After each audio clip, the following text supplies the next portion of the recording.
Hi friends, welcome back to Amy Bakes. I'm Amy and today we are finally going to get started on that chocolate wedding cake.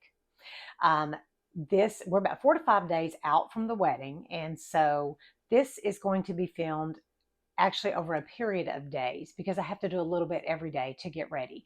So I'm not going to do my usual, here's your list of ingredients, here's your list of supplies that you're going to need, because that is going to change with every single step of the process. So what I will do is in the description, I will try to break that down for you and write your supplies and what you're going to need for each of the steps along the process. So right now we're going to get started on baking the cake. I'm going to do the bottom layer first. It's a 12-inch double layer, and I'm going to bake that first because I'm going to need to freeze that. Because trying to manhandle a 12-inch cake is very difficult. You need to freeze it so it doesn't break in your hand.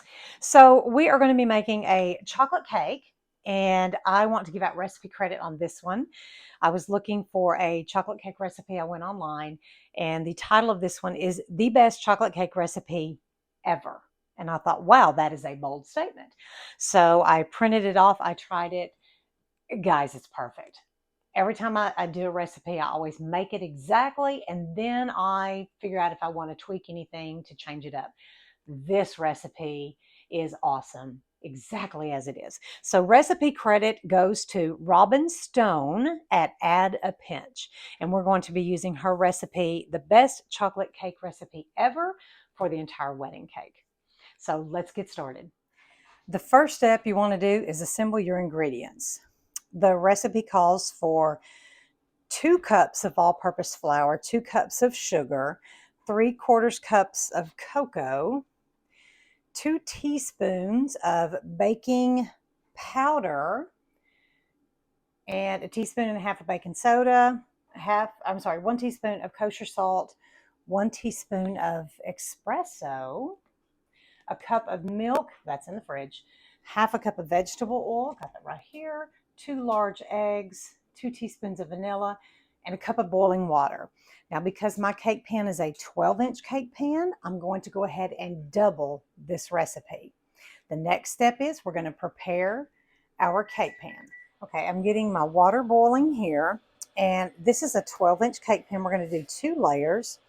So I'm going to want to put a heating core in this. And so what the heating core does is when you've got a large pan like this, the outside cooks so much faster than the inside. So to get the inside done, you end up with basically a burnt outside.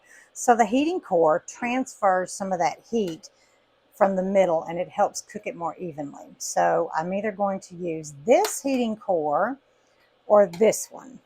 And I'm not sure which one, but I think I'm leaning towards this one. We're going to grease and flour our pan.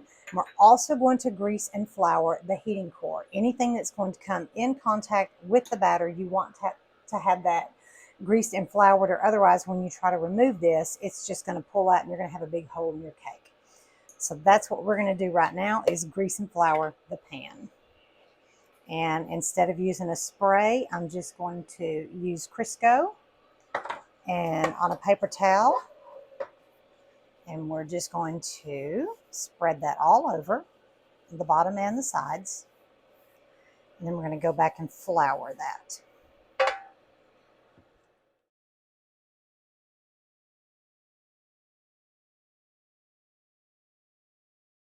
Okay, my cake pan and my heating core are both greased and floured.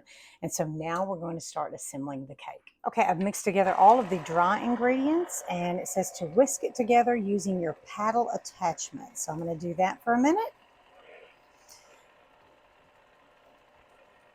And then we are going to add all of the wet ingredients, the milk, the oil, the eggs, and the vanilla to this mixture. Okay, we have a happy accident here. While cracking the eggs, I always just crack it in a container and then put it into the actual cake mix in case you have a bad egg or you get an eggshell in there. And we just happen to get an eggshell. So when you get an eggshell, instead of trying to fish it out with your finger or fork or spoon, because that never works, just get the shell of the egg, and the easiest way to fish it out is to use the actual eggshell. There we go. And it sticks to the shell. Now we have mixed our wet ingredients with our dry ingredients, and we are going to put this on a medium speed till it's well mixed in. I'll stop it halfway and just kind of scrape the sides. And then we're going to turn it down really low and carefully add our boiling water. Now we're going to add 2 cups of boiling water. That is really hot and very full, so we have to be very careful. There we go. Now we just need to mix this back in for a little bit on low until very well combined. Okay, that was so full that I am mixing this in by hand because that was trying to splash out of the mixing bowl because it was just so full. It doesn't do that if you don't double it. That's the reason why I did that. So this is a lot of batter. It's actually too much batter. So you got 2 choices. If you were just making this for yourself, you could go ahead and do little cupcakes if you wanted to. But since I'm doing a wedding cake and I need 3 different layers, a 12-inch, a 9-inch, and a 6-inch, I'm just going to go ahead and put some of this in the 6-inch cake mix or cake pan and go ahead and get started on the other cakes. All right, I'm going to fill up the 6-inch pan first because there's so much batter in this. I'm just going to do that in like that. You want your pan about halfway full. I'll clean the sides up. There we go. That's good. And then I'll clean the sides up right there. And off camera, I did go ahead and grease and flour this cake pan and get it ready. And now I'm going to put my batter in my larger pan. So by doubling the recipe, I actually had enough batter to make 1 layer of each of my 12-inch, 9-inch, and 6-inch cakes. So I took the 6-inch and 9-inch out a little earlier when they were done, and the 12-inch just finished baking, and so I'm going to let that cool for 8 minutes in the pan, and then I'm going to flip it out and let it completely cool. I have flipped my cake out of the pan, and now I'm going to remove the heating core. And it should just pop right out. There you go. And this one doesn't leave a giant hole in the cake, so this one is perfect. Yesterday, I finished baking all of my cakes. I went ahead and froze the 12-inch bottom layers because it's very difficult to try to handle a 12-inch cake without it breaking in half. So they're much easier to handle frozen. So I went ahead and got that done. Then we have the cake board that it's going to set on. I've got my Grand Marnier simple syrup here. I've got some icing and the icing bag. And so I've got kind of staged out, and I'm going to get ready to put the first layer of icing on the chocolate cake now. This is the plate that the cake is actually going to sit on, and it is food safe, but I just want to go ahead and put this little extra layer of protection between the cake and the board. This is a grease-proof cardboard circle that the cake is actually going to sit on. This cake board is ordered off of Amazon. Ideally, it would be bigger, but because it's a natural product, you get what you get. So what we're going to do now is we are going to put some icing here to help stabilize this cake, because you don't want to just set this on there and then it goes slipping and sliding all over the place. So I'm kind of going to do a little generous dollop on here to help secure this on. I definitely don't want that playing slip and slide on me. Okay, there we go. That's good. And then I'm going to do the same thing on the actual cake board to make sure that the cake doesn't go slip and slide off the board. Okay, there is a right way and a wrong way to stack the cake. And as you can see, even though that's frozen, that's still kind of got some give to it. So doing that without freezing it, that would have just broken in half in my hand. So there we go. Get that on there. And you can see on the bottom, there's kind of this cleaner edge, and then see, this is the top of the cake from when it was baking. This is not as clean of an edge. So you want this on the bottom, and then when we flip the other one, we're going to put that cleaner edge on the top, so that on the top and bottom of your ice cakes, you've got the cleaner edge. Right now, I'm going to set this on here. Try to get that as even as possible. And then I'm going to brush the sides with that Grand Marnier simple syrup. And now we're just going to brush the Grand Marnier simple syrup on the sides of the cake. To get this recipe, if you will look on my page and go to the short videos, I've done a quick tutorial on how to do it. It is so simple, guys. It is so easy, and it smells so amazing, and it tastes great. The purpose of the Grand Marnier simple syrup is going to be to help lock in the moisture. When you're doing a wedding cake, you have to make them up a couple of days in advance. So this just really helps lock in that moisture and keep your cake from drying out. So we're just going to go along the sides here and just brush a little bit also on the top. You don't want to saturate your cakes, so be careful not to put too much. Just lightly brush them. Syrup. The next thing we're going to do is go ahead and ice the middle layer, or between the two layers. And you want to make sure you do that, because you cannot just stack cake on cake. You've got to get that icing in between the layers to cement it together, or you're going to have a terrible mess. Sorry about the kitty cat meowing. I had to put her up so that we could bake, and she is not happy. She wants to come out and join us, but we don't want cat hair in our cake, and so we had to put her up. So I'm going to do this. Kind of get a nice generous layer here. I'm gonna spoon some more on there.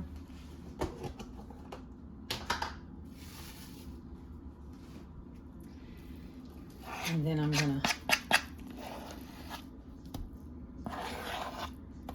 also pipe a little bit around the edge, and I'll show you that in just a second. Now I'm just gonna pipe this right along the edge. This will just help fill in the gaps between the two layers. They're pretty even, so I didn't cut them. You can, but I mean, you can cut them if you need to, if they're really uneven. But these two are pretty even, but I want to just do that. Get that little gap in there.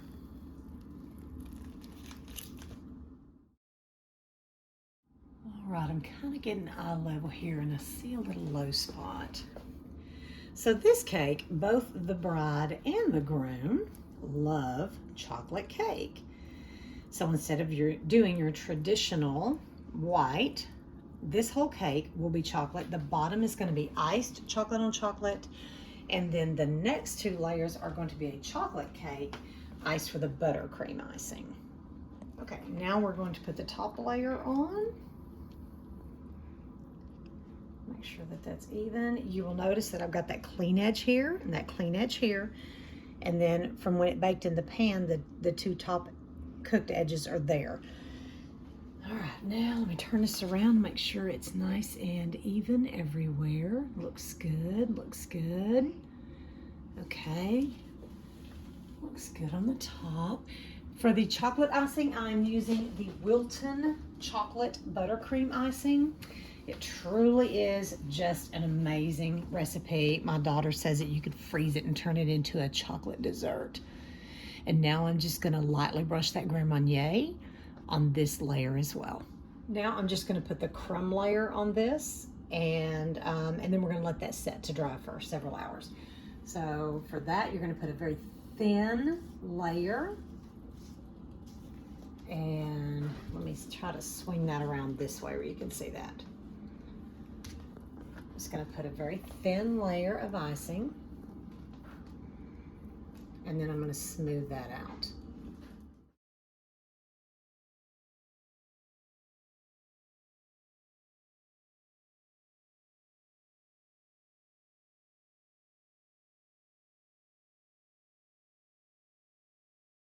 Now what I'm going to do is go ahead and scrape this nice and clean.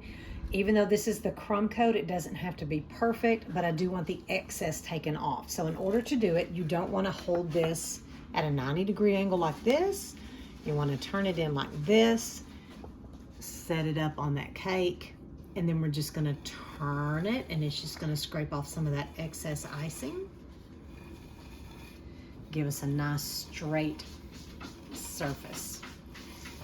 There you go. And then we're just gonna let that set for about 4 hours, and then we'll come back and put the decorated layer on it. Now we're gonna do the exact same thing with the 9-inch layer and the 6-inch layer. I did not have a 9-inch cardboard, and so I took a 10-inch and cut it down. So we're gonna put some cake here. Now this is going to stack on top of this, and what we're gonna do is we're going to get these dowel rods, and my husband's going to cut them to the right height, and I'm going to shove them in the cake and then stack this layer on top, and the dowel rods will help support the next layer so that it doesn't sink down into it. So this one is going to be iced in buttercream, and if you watched the Star Spangled Banner 4th of July cake that I did, I talked about the difference in the white icings, buttercream versus the true white or bright white. Most wedding cakes are the white, the true white icing. But I said in that video, if you can sacrifice taste for color, then go with the bright white. But if you can sacrifice the color and prefer the taste, then go for the buttercream. And this bride definitely wanted taste over color. So we definitely want to use the buttercream. It's not a bright white, but it tastes so much better. So now we're just gonna do the same thing. We're gonna brush this with a Grand Marnier, and then I'm gonna ice it white.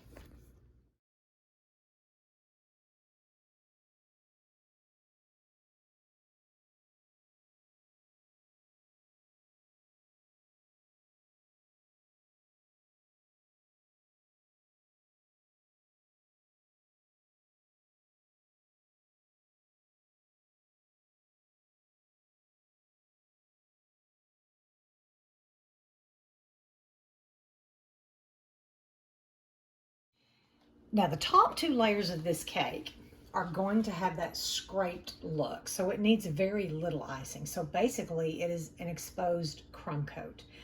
So the bottom is going to look like a tree branch, and then we're going to have the scraped look on top of that. So I'm going to go ahead and get these 2 ready because it's not going to need a second coat of icing. So I'm just going to go in and scrape it.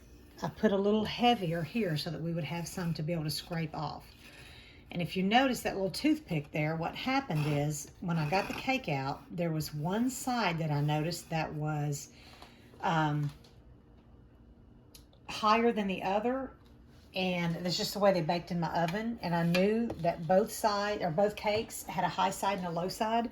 So I marked the low side so that when I stacked the other cake on top, I could put the high side there so that it kind of leveled out. So that's what that's for. So, and that'll probably be the back of the cake. So I'm just going to go in and scrape this, give this a nice, I'm going to get that right on there, right? Give this a nice smoother scraped finish.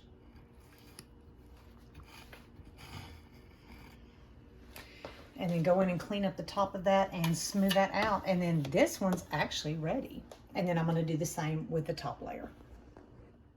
So the bottom of this cake, the bottom layer, is going to look like a tree trunk. So what we're going to do is I have very lightly mixed some chocolate and some buttercream together to get a lighter color. Because you know when you cut into a tree, the top is not the same color. And I'm going to ice this, and then I'm going to use a fork to make rings. And we're just going to do this. You don't have to have this perfect. I do love the cakes that you don't have to make perfect. And I didn't mix this in perfect either. So there's going to be streaks of lighter, streaks of darker. And I actually wanted that. So we're just going to do this. and then I'll put those rings in there.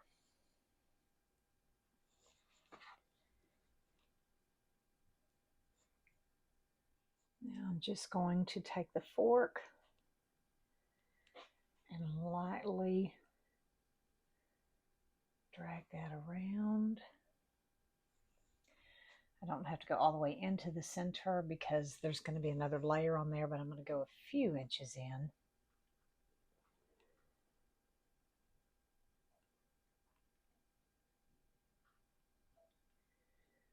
There we go. I think that'll cover it. The next thing I'm going to do is I'm going to mark my dowel rods. My husband's going to go in and cut these. And the purpose of the dowel rod is because this is going to have cake stacked on top of it. This is going to support the other cakes. So it's going to go down into the cake. And then when the others go on top of it, I'm going to put 5 in the bottom because there's going to be 2 more layers on top. To give the bark effect, I'm just going to put the icing on the side and like this. And I'm going to do it kind of messy. I'm going to go all the way down and not worry about perfection. And then I'm just going to go back into the icing with my spatula here and just kind of make lines, and that will give the illusion of a bark. And I'm just going to go all the way around the bottom and do this. Oh, here is our tree trunk. Normally on a cake, I would do a border along the bottom, but because this one is a tree, I just went ahead and brought the icing down and kind of fanned it out a little bit at the bottom, but here it is. When my husband gets home from work, I'll have him cut the dowels and we'll go ahead and get those in. And we'll be ready to take this and assemble it and put the final touches on it tomorrow. Okay, we're now going to assemble the cake. I've got the dowel rods inside the bottom layer, and that is going to support the second layer. I'm trying to find which side I want to be the front. I think I'm going to do it here. Okay, so I'm going to set that down. There we go.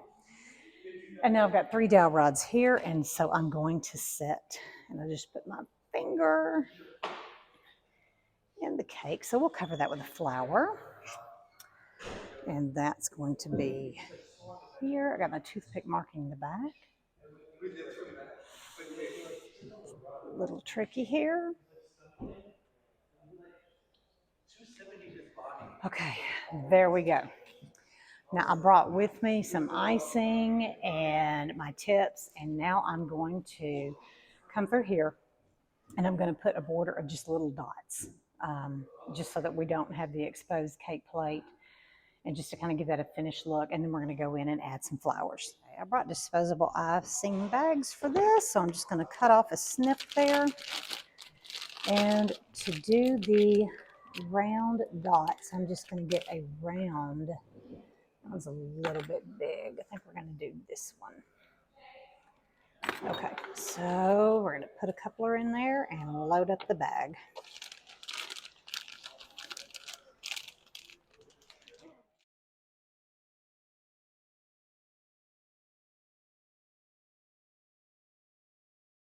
So all these little tips here, what we're going to do is let that kind of air dry. And then once it's air dried, we're just going to go back and just knock those little tips off. You can't really do it very well when the icing is still wet, so you want to let that dry.